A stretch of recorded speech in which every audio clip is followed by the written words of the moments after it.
Oh, ayan. I press Nagtatanong. already the recording button. So, we will start. Joselito, Mm. okay lang? Naririnig mo, Joselito tuloy ba? Since naririnig mo na ako? Yes po.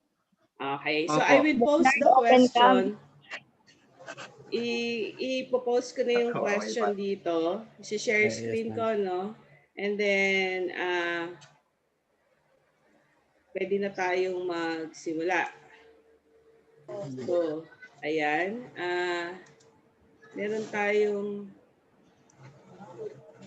nakikita niyo na? Yes, Yes po. ma'am. Okay. So, yung question na lang. Wait lang ha. Mm. Mm. Okay. So, there you go. And then, yung question, eto na. So, first question, um, many of the students said that they have difficulties in memorizing and how to use the formula properly. What do you think is helpful to address these things or this problem? On your part, in learning statistics, how would you address this problem? Kasi ayan yung lumabas na result, ano, na mas marami ang nahihirapan sa formula and then how to use is which formula to use in a certain problem. So on your part, how would you address this kind of problem? Uh, I think I go first. I think one of the things that can be used to address this problem is by recognizing that or confirming that some students are interested in statistics as much as they should be, so they don't have as much enthusiasm as much as the other students. So I think it would be good to have some sort of drill where the formulas are drilled continuously, and that during that exercise the grades doesn't count. It's just that you have to be familiar with the formula, and that you know the different kinds and how they correlate with each other. I think that would be most important, to repeatedly use the formula in lessons regarding statistics, because sometimes a formula is just passed on and then it's used repeatedly in problems that count. So you know what if you use formulas and exercises? It's just mere exercises, because I think that's more important. Repetitive use of formula eventually um, becomes familiar to them. It instills to them the different kinds of formula. Yeah, that's just it. Regine? For me, ma'am, I think mastery can really help them. Like, help the students to master each of the formulas first so that when the problems are mixed up, it's easier for them to distinguish what formula will be used in that certain problem. And also, ma'am, a tool that will help them, like um, maybe technology or an app or what, like that. Okay. Nico? I I agree with what Bernard said. The formula is in statistics are mostly complex and is very hard to understand and is very long. So students tend to have a difficult time in memorizing it. For me to address this issue or these things or this problem, one of the needed things to do is to give students enough time to let's say practice on their own or give them exercises that will um, gradually improve their memorizing skills in formulas and solving statistics. Okay. And what about you, Basens? Well, for me, if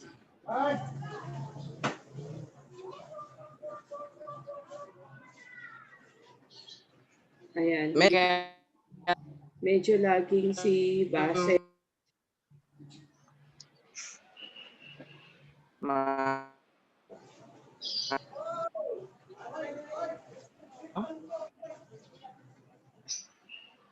Hello, ma'am.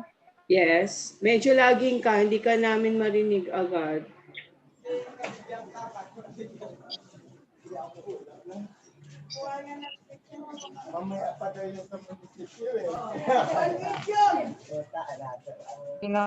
So maybe si ano muna, no? Si Patricia, no? Basens. Okay lang. Hindi namin marinig talaga.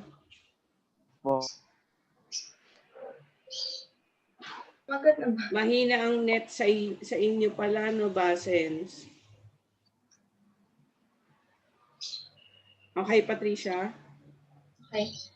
Hello. In addition to all the answers, I think time and effort is very important.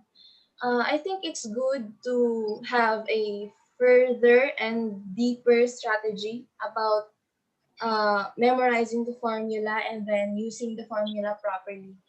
I mean, the teacher should do something about it, and also the students must do something about it too, to master, as Regine said, master the formulas. But I think it is better also to use something that can make the task easier. But I think the integration of technology and then at the same time the mastery should be balanced, so there is an equal knowledge about it, not just uh, dependent on the integration of technology, but still you have enough knowledge out there.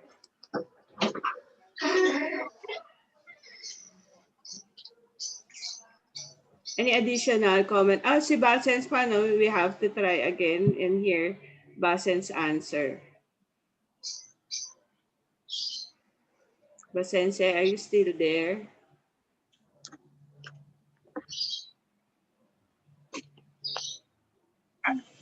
Okay lang, Basens, kung hindi talaga kasi baka humaba yung load mo tapos hindi namin din marinig. It's okay kung hindi talaga kaya.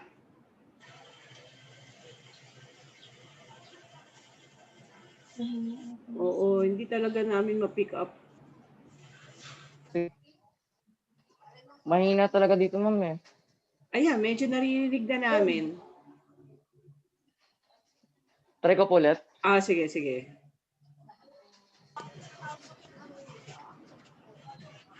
So, for me, it would be helpful if there is a copy or if the formula. But if with them, we can Naglalag talaga ba, Sense? I'm sorry. po, ma'am. Oo, nawawala. Una lang sa clear tapos nawawala siya. Po. Una clear pero after all Nawala sa nawawala question. ka. Or maybe ganito na lang ba, Sense? Kasi Wala. it's really also Sige po. important to hear your answer. Maybe isubmit mo na lang sa akin. You have the questions naman, Sige po, through chat na lang po. Yes po. Tapos maybe kasi alam ko nasa Sige po. palengke ka, you can leave the interview tapos we'll go back to you na lang. Sige po. Okay. Salamat, Basens. Sige po, ma'am. Pasensya na sa istorbo. Sige po. Okay. Have a nice day. Okay, so naunawaan naman natin siguro si Basens kasi talagang sa copies pala ang signal doon. Hindi maganda. Okay, so for the second question, pero sa first question, may idadagdag pa ba kayo? Additional. No. Wala na? Additional, ma'am, meron. Sige, Miko. Additionally, to if I may add to Patricia's idea with regards to the integration of technology, based on my observation, students nowadays are more inclined to activities or activation or application that has a interaction with them. So meaning students may learn better if we will integrate direct interaction with them.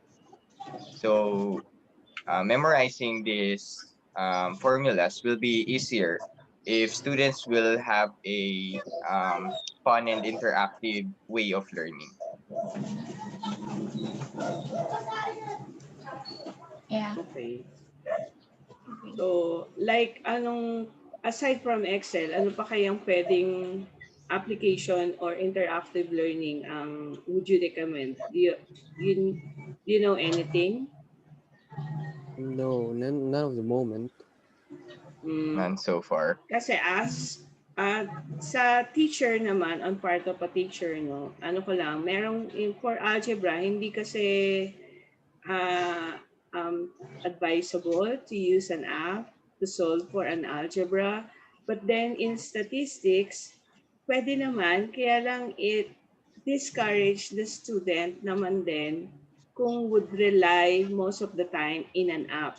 So nawawala yung talagang ang tawag dito, yung ng critical thinking kasi yeah, by to identify the formula properly kung anong gagamitin, doon pumapasok yung critical thinking. So kaya siguro on teacher part, mas maganda yung maka-develop din ng strategy nga, tama nga yung sinabi ni Miko, ng strategy, but then strategy that not will depend totally sa mga application. Sige, I will address to that kung ano pa yung tamang strategy for addressing these things. Okay, so we move on with number 2.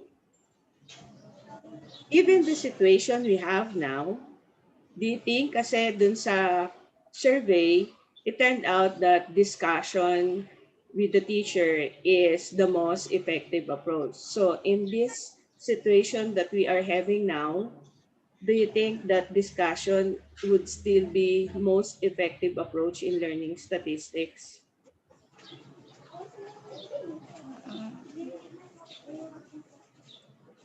Okay, Yeah, ayan, si Bernard. Go ahead, Bernard.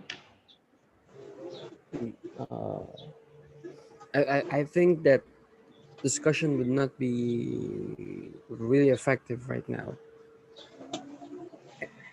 Not saying that it could be effective, because it can, if given the right circumstances.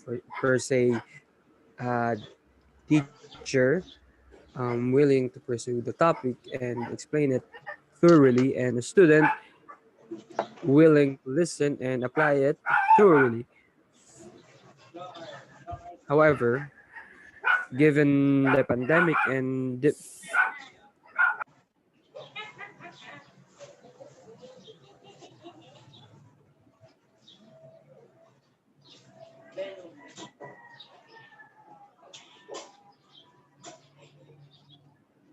sorry, it's a little bit noisy here, so It's okay, it's okay.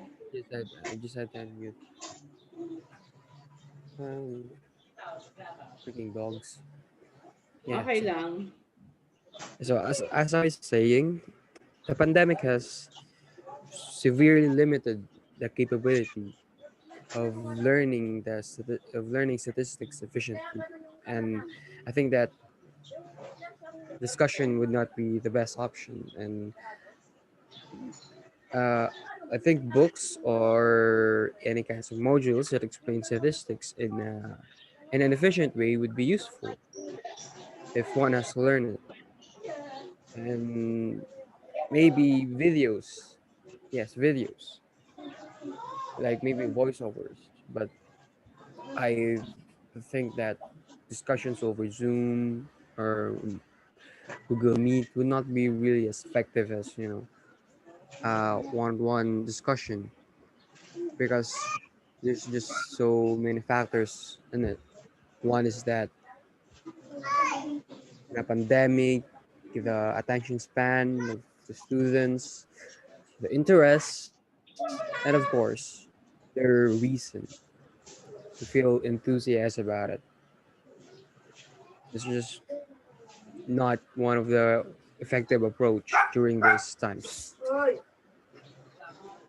So the teacher Yeah. should find a way, a different approach other than discussion.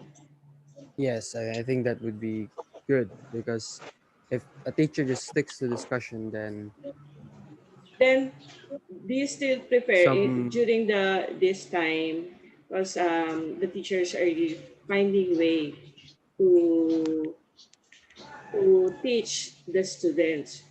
Do you yes. think that um, online class would be effective, just like as if it is a discussion, a live discussion, as if face to face? Which Well, do you prefer, an online class or a modular? in learning statistics, that would be very hard to determine, because some situations are different. For example, if I could say online class, if I have a stable internet connection and Mm-hmm. I can apply what I learned in Excel, or at least find it applicable. But if modular, then the same thing arises. Would I understand it as much sufficiently as a teacher would discuss it? Because the online learning provide a much more thorough and understandable discussion than the modular. That that's I don't have a definite answer on that, because I think too many factors I would have to take into answering the question, and I would Okay. not give my judgment on whether statistics should be taught modular or online learning, because both of them have their own difficulties that a student needs to deal with. Regine? Well, ma'am, um, discussion on these days is really not the most effective, I guess, or I think, because we can't have, the face-to-face discussion to students. So for me, the most effective right now is the integration of the technology, since nowadays technology is really important to continue our learning and statistics like that. So yeah, integration of technology for me. Pat?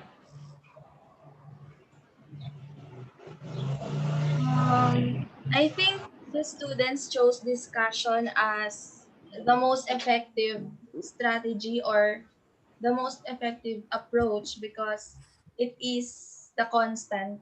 It is meaning uh, it is the usual sorry, it is the usual a teacher discussing in a class.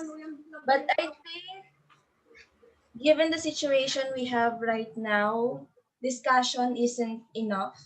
No, we should double the effort as well as the strategy, or I mean, we should have a support na to help us to make the task or make the activities or make the learnings easier. It will again fall in effort and then enough time and then better strategy as well as the integration of technology because integration of technology is so much helpful this year. Yeah. Yeah, that's all. Miko? I believe that discussion is a good way of or a good method in nowadays since every student will understand what is the lesson or what is all about the lesson. And however, students may also need the use of module in these times since they have no guide on what to do or how to understand that subject we just did discussion. And I find the module and discussion mixed together effective in my case because I can learn in the discussion and at the same time I can understand what is the or understand deeply what is the lesson about through the modules. Okay. So, ang understanding niya ng discussion is about interaction between teacher and student, right? But then, Yes, yes. do you think that discussion could also apply to student and student? That depends on what the student knows and what they don't know. Hmm? Agree ba kayo doon na it could be discussion student to student? Would it be effective?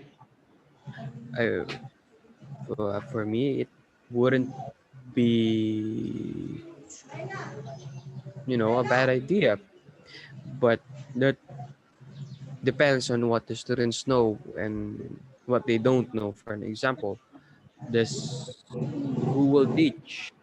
For example, Patricia and me. Does Patricia know more about statistics than me, or do I know more about statistics than her? And if so, what would we teach each other? What Mm-hmm. part of statistics?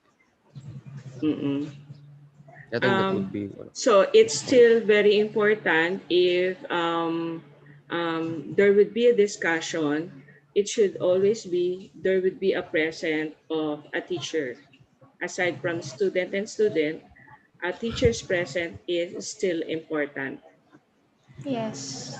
Yes, Address and concern. to uh, to comment on Miko's idea, I think it should be addressed or should also be addressed what topics the Mm-hmm. teachers covers Mm-hmm.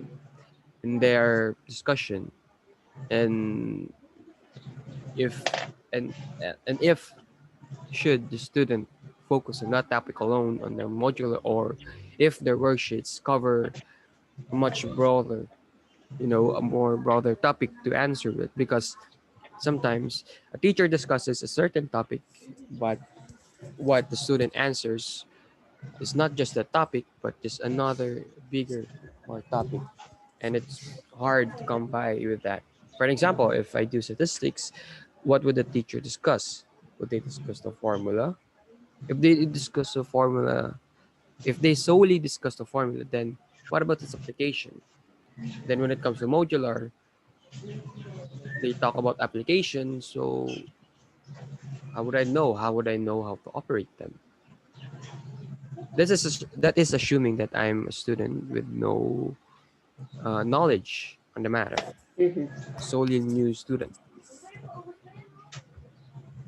Yeah, that's just Any additional on I question also number find two? it I also find it ineffective using the just like what Bernard said, the discussion between students is ineffective since students' knowledge are limited, and um, it will be more effective if someone with a someone capable, like a teacher, would be the one to teach the overseen. students. Okay, so if we are going to have a collaborative learning, it should be with the presence of the teacher. Is that what you're saying?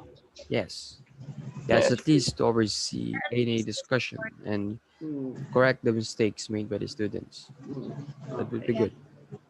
Okay. And so we move on with question number three.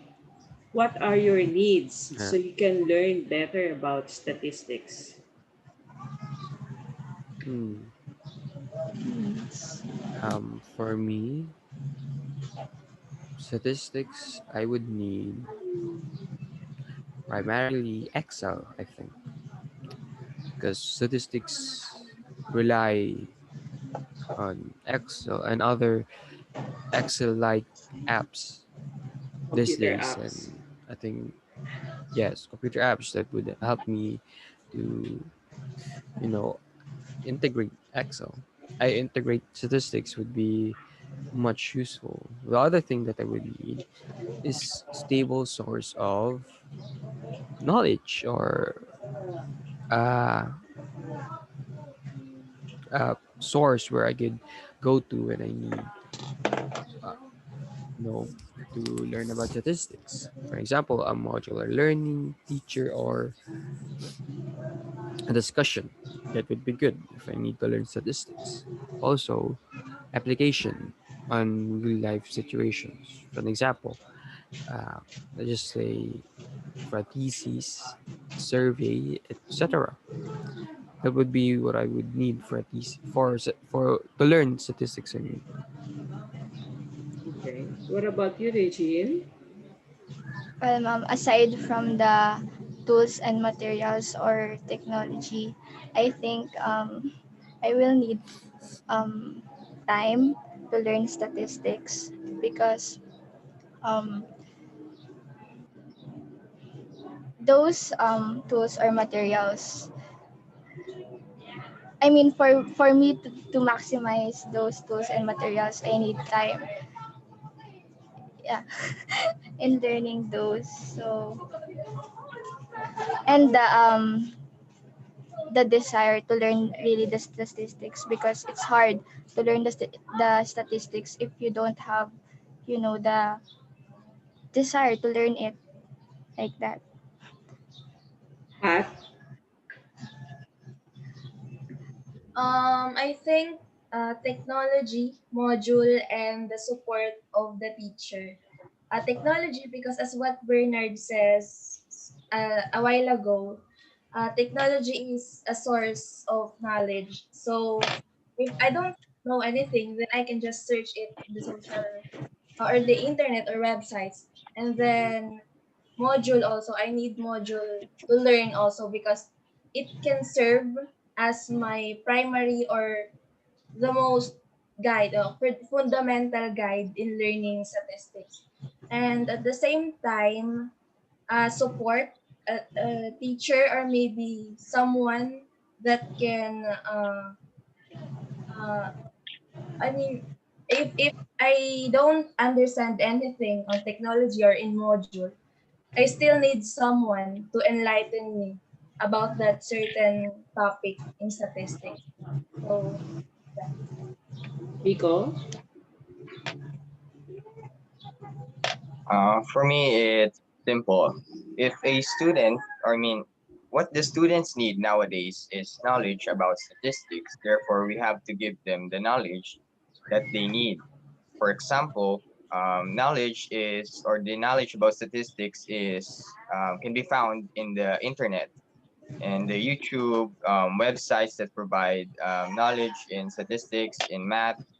Therefore, what if we can give them all of this knowledge in a simple way, compiled together, and they can be easily accessible by the students. Additionally, students also lack the desire to learn statistics because it is very hard and less compensating since they receive low grades or sometimes bad grading from their activities and projects. So what we need to give them is good compensation for their work and hard work shifts. What do you mean by compensation?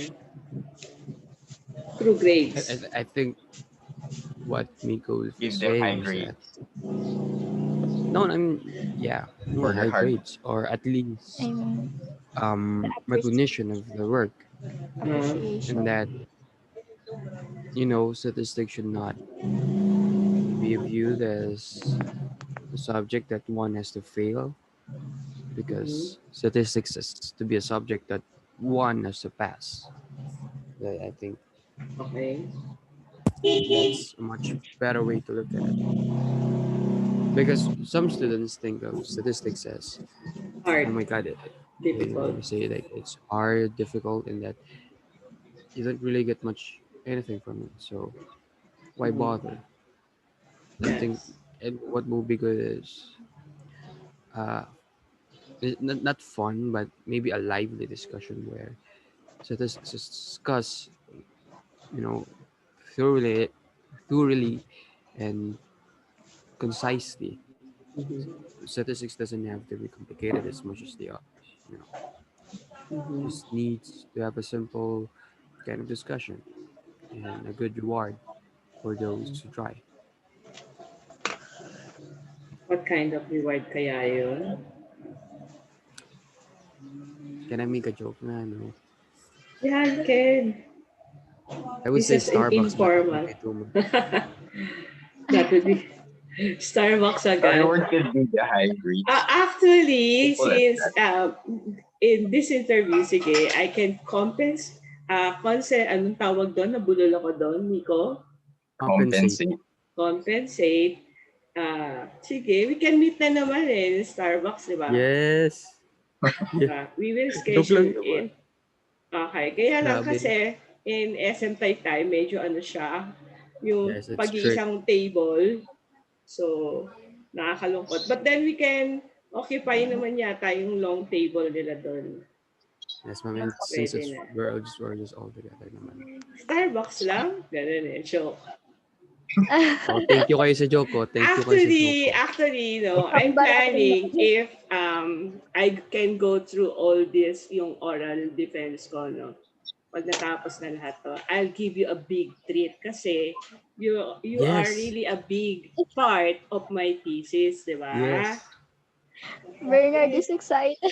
Excited. Yes. Kaya galingan niyo yung sagot. Joke.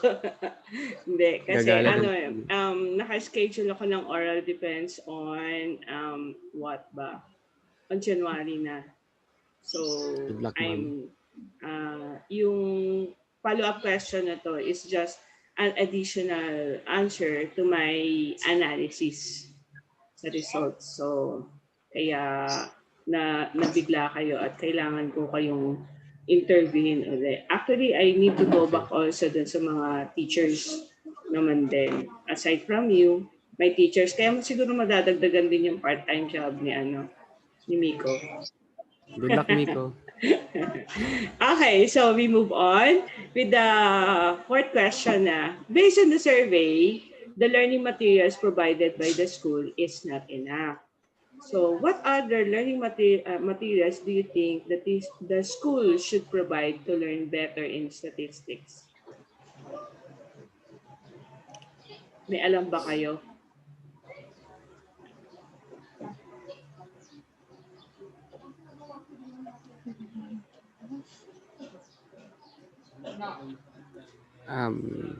I think some sort of, let's just say, a buffer exercise or some problems where, you know, where it doesn't count, where the teachers don't count it in as a point, in that students could practice on it, especially in statistics. For example, the formulas, the applications, the uses, or the meanings. I think that would be a good way to provide a better experience for students to learn statistics, learning learning materials provided by school is not enough. Even in other subjects, it is really not enough. In that each student has to compensate, or to compensate for that lack of discussion, for that lack of teaching, by learning it by themselves. And learning subject by yourself is hard enough, and inadequate learning materials is even harder. So I think it would be good if the school either considers exercises where the students can practice statistics, or consider giving less exercises in statistics and maybe focus on discussions of statistics. What about you, Or Regine? maybe it Hindi pa would be tapos. even, I mean, maybe it would be even good if the school requires some sort of like depth analysis on statistics. Like they would require students at the end of every semester to say, okay, discuss statistics, discuss what we have learned in statistics, discuss Mhm. what you know about statistics, and just to measure out what the students know and what they don't know in their course of modular or online class statistics. Yeah, I think that would be it. Regine? A learning material. For me, I think a module in statistics A that separate one. compiles, A ma'am? separate module. Yes, ma'am. A separate module in statistics Hmm.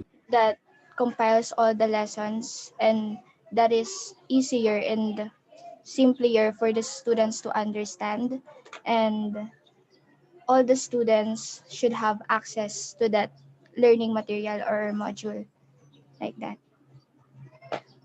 Nico?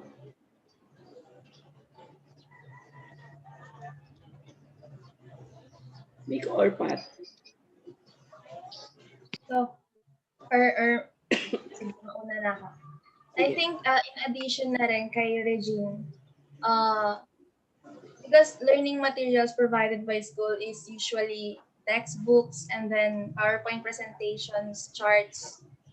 I think we should try the applications and also websites that can help us to teach statistics as well as interact and also provide exercises.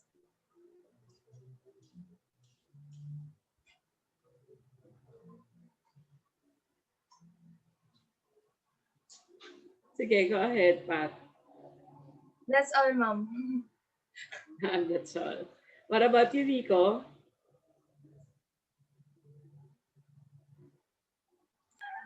I believe the module is not enough, yes. So therefore, um, learning materials should be more or should be upgraded, let's say. For Mhm. me, a good upgrade to the learning materials is if possible, um, at least a software that could help students um, understand statistics, since most of them uses electronic devices. They can access this software and they can learn statistics from the software itself, and at the same time this software could also guide them to a better learning statistics. Okay. Teka, may follow-up question ako dyan. Wala ako. Aside from sinabi nyo nga na module, upgrade, tapos may software, do you think na yung there's a learning material like manipulative materials, do you think that would be effective in learning statistics? Or pambata lang siya? Huh? I didn't catch it. Yung What did you say, manipulative, ma'am? for example, learning blocks, yung ganon, pero i-apply mo siya sa statistics. Manipulative learning materials. So, you get in touch with it. Effective pa ba How? kaya yon sa age nyo? Well, if you say manipulative, Mm-hmm. did I say it right? Yeah, Manipulative, manipulative. manipulative learning materials. It would depend on what kind of manipulative materials it is. Learning blocks don't work. They stop working at age 5. Mm-hmm. Hindi, pero And I think yeah, there I was just is merong pang-stat. Halimbawa, yes, meron siyang I, pang-stat. Kasi actually, like the abacus, pwede I siyang think that would kahit work. sa adult, di ba? But then, Yeah, what if there is a manipulative material for statistics? Would yeah, I you think it would be good because interaction is the consider best that? way to learn. Mhm. Is there though? Is there any manipulative materials for statistics? As of now, wala pa ako na-encounter. But then, I think meron siya na yung education lang natin ang hindi pa nakaka-access, kumbaga. I think on some other countries, they have, meron, kaya lang hindi siya ganun ka-popular dito. Pero would you consider that? Yeah, Yes. yes, Kung yes, meron, no.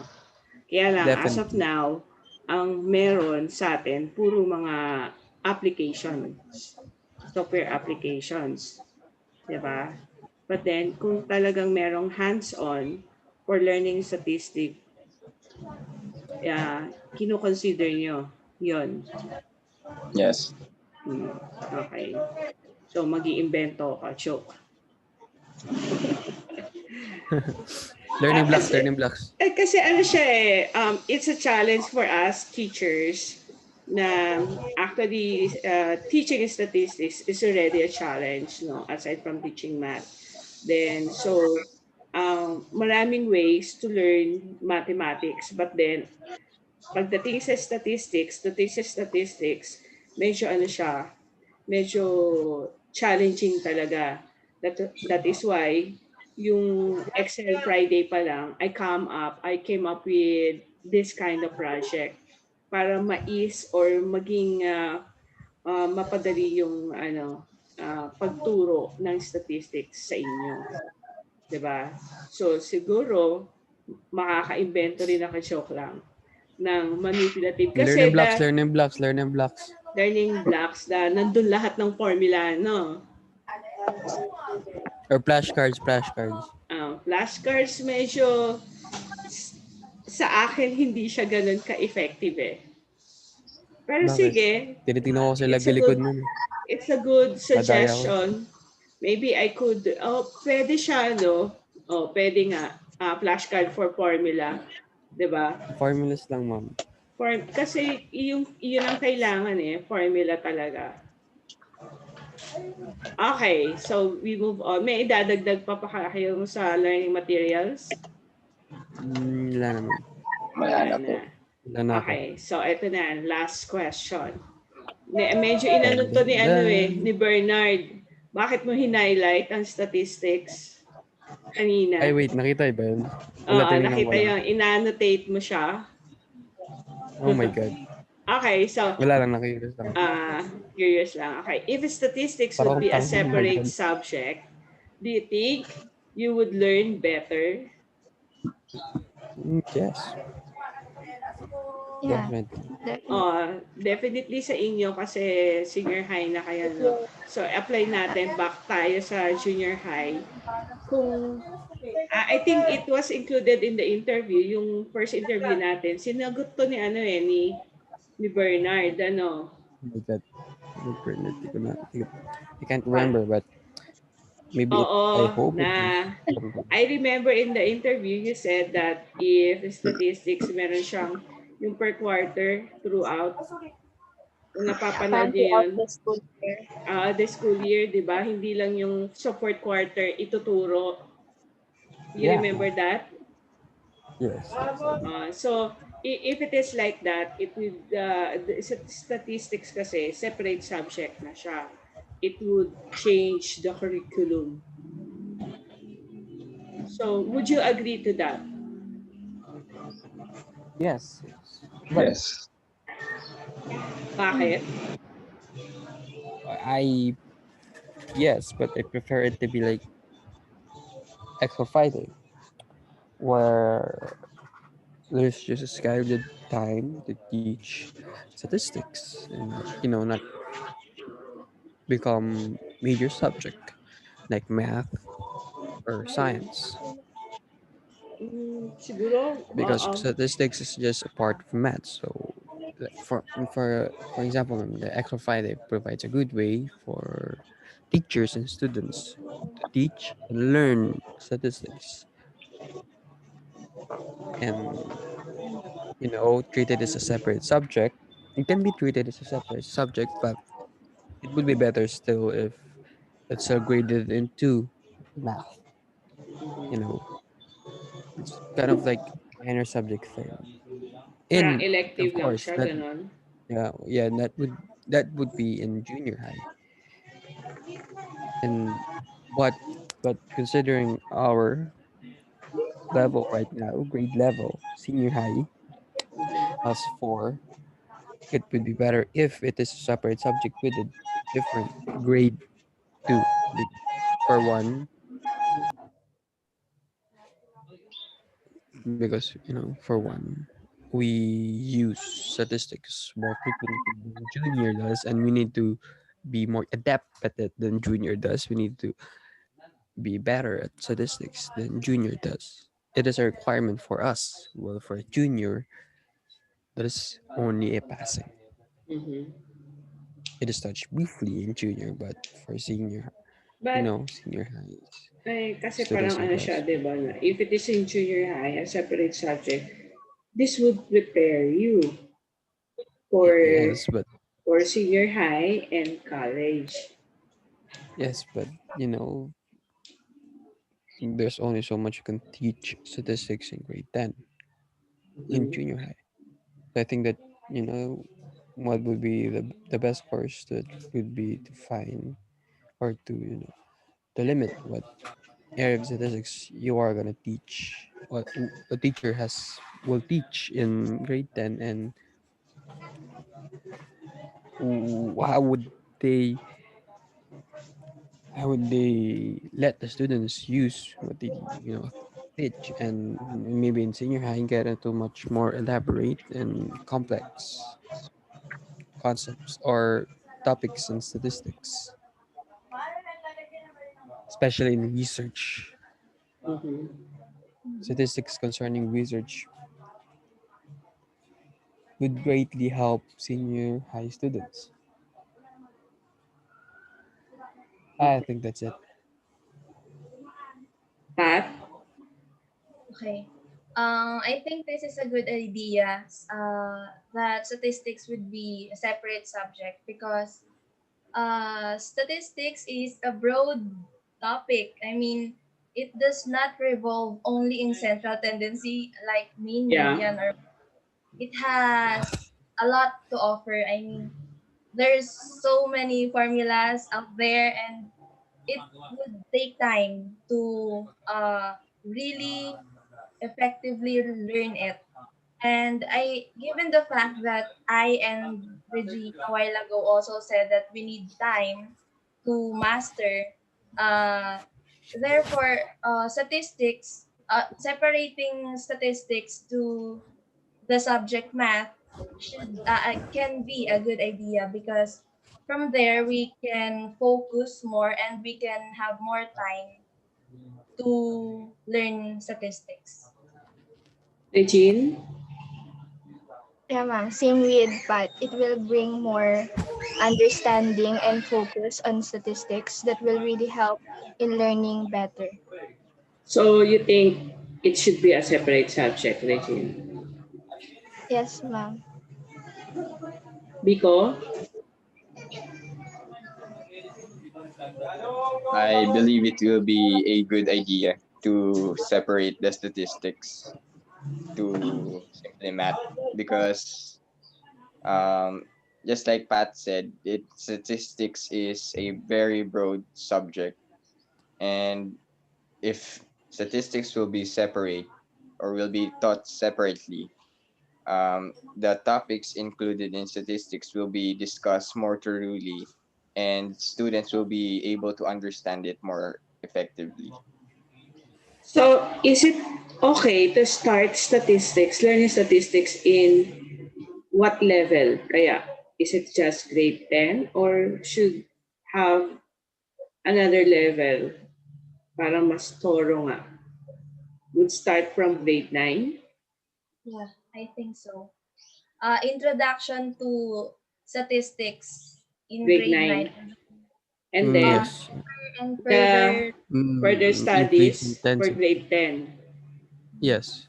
But I think in grade 10 it would be for all quarters. Application for For grade 10. quarterly.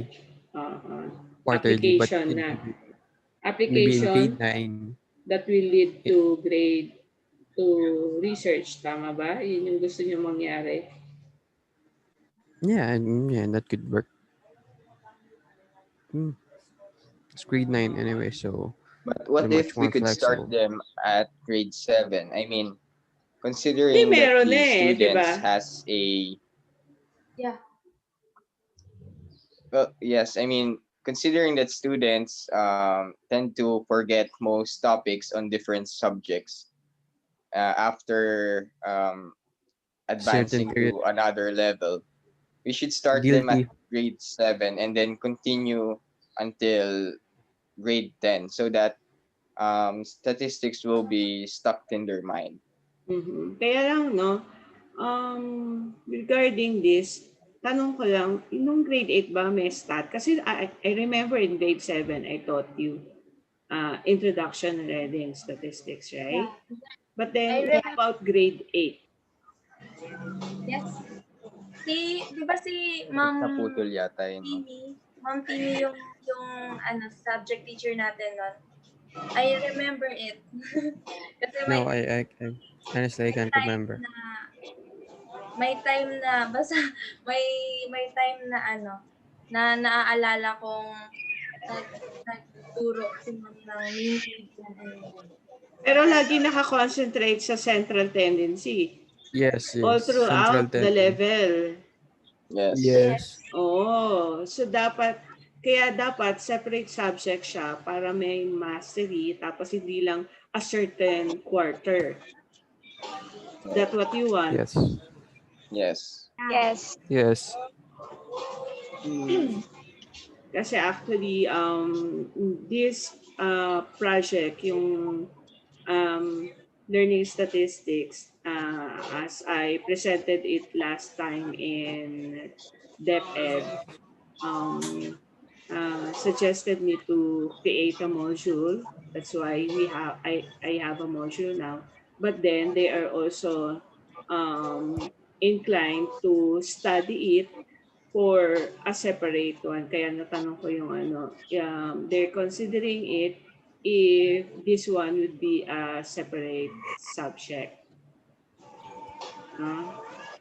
So, but then, kasi law na yung yung spiral learning, no? Yun na lang, additional. Effective ba sa inyo yung yung spiral learning? Yung lang, Spiral learning? from grade 7, so a little of everything. And then as you go on with higher level, dinadagdagan lang.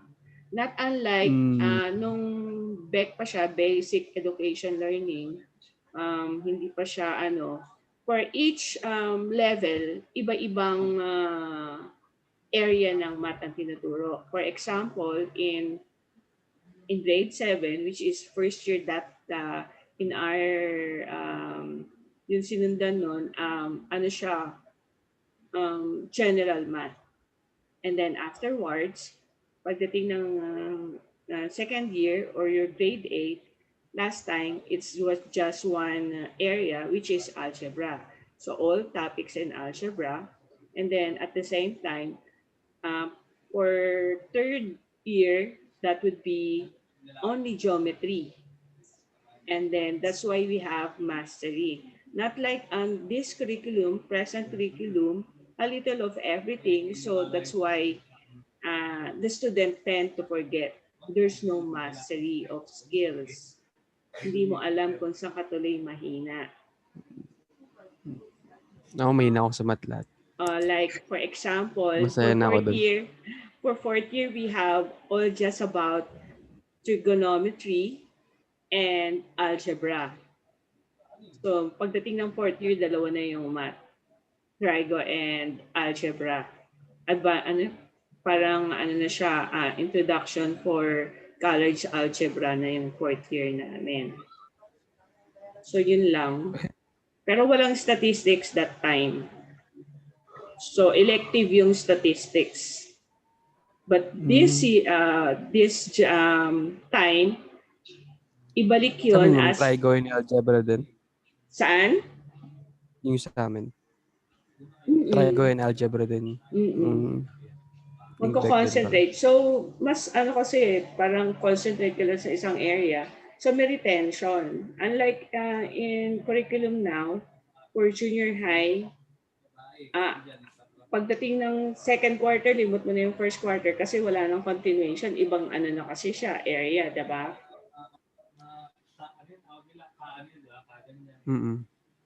So, yon. So, again, that's it. Thank you for... Stop ko na yung sharing na. Wait lang. So, all of you, may I see you? Bernard, Miko. Bernard, ayaw magpakita. Nakakainis. Madilim nga dito. Papamiss. Yan. O, Miko, madilim. Madilim nga dito. Dali, para print screen ko. Bernard, wala kang Starbucks. Wala kang Starbucks, Bernard. Bernard. Bala ka. Nard! Ano ba? Bala ka dito. Nakakainis. Dali na, Nard. Nerd, wala akong pay. Ayan na. Ako to babao. Wala, madilim talaga. Buksan mo yung ilaw, Bernard. Buksan mo kasi yung ilaw, Bernard. Ano ba? Hindi ka na makita. Oo nga, Bernard. Ano ba yan? Ba't nasa dilim ka ng bahay? Antayin ka namin, Bernard. Kami ni Pat nagkita na kahit papano. Yeah. Saan? Sa mata.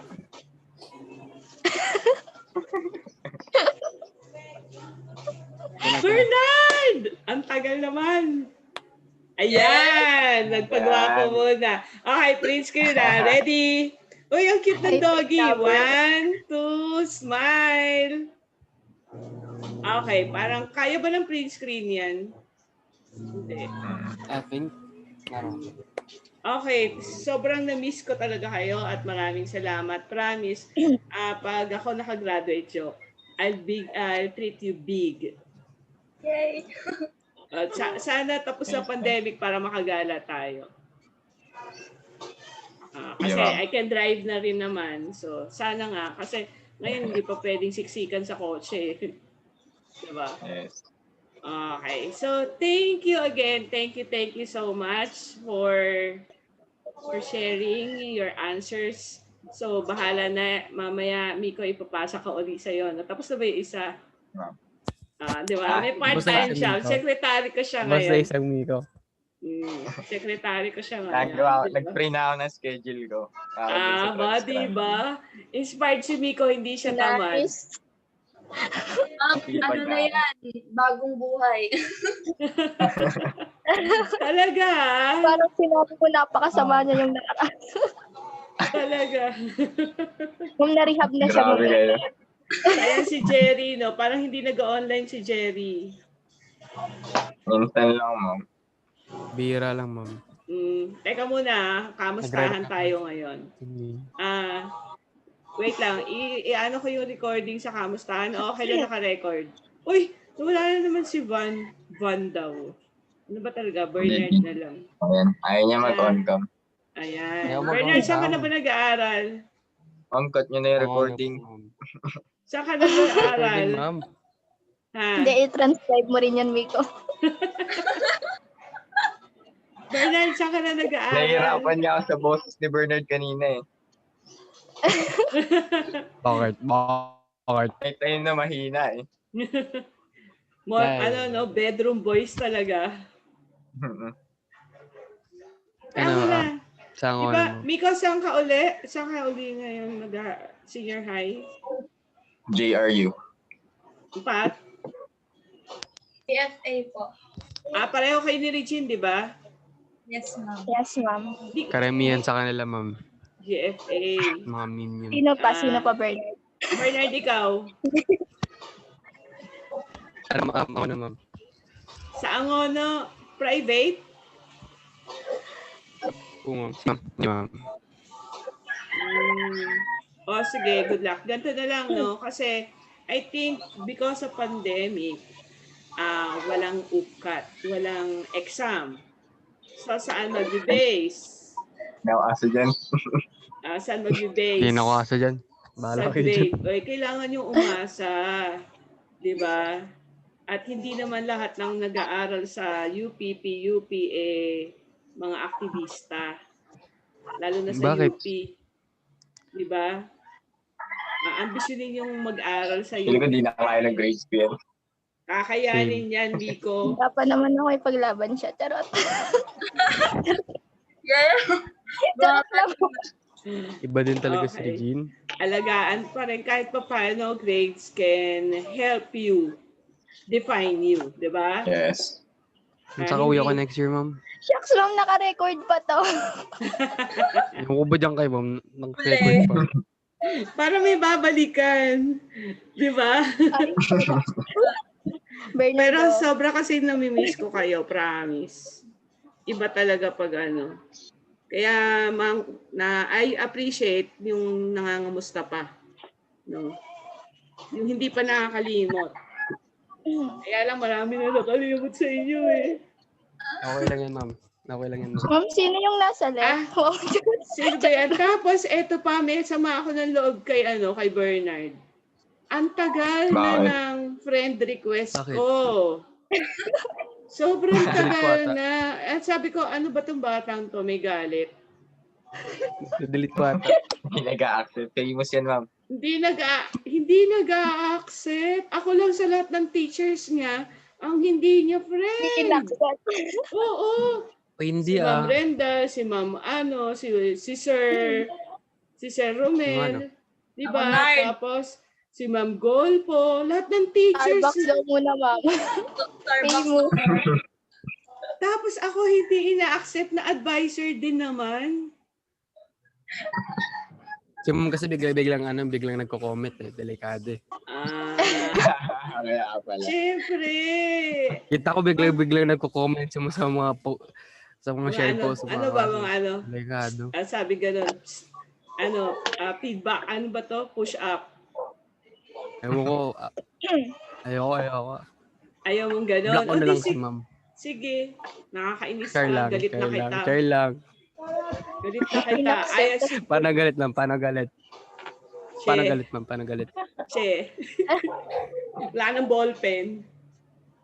Okay lang. Marami akong ballpen.